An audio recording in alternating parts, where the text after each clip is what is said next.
कितों आए वधे हुए असी हाँ सही वाल तो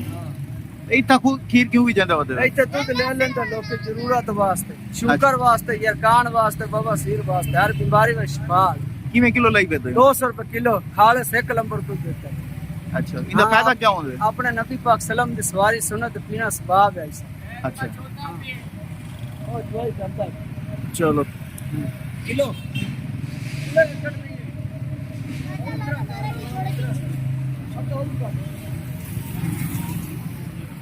अपने हजूर पाक सल्लम की सवारी सुना नहीं देता है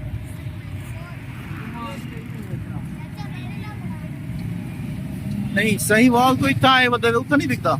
जी सही वाल तो इतना है आज साहब लोग अच्छे हैं दूध शुद्ध ले लेते हैं अच्छा हाँ बहुत नमाजी कराते हैं ये बड़ा अच्छे हैं लोग गरीब वास्ते बहुत सही है लोग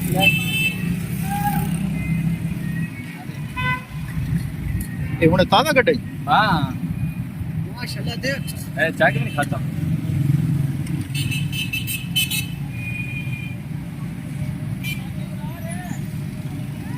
हर चीज ने ऐसा एक नंबर निकाल के अपने हजूर पाक सल्लम की सवारी सुनते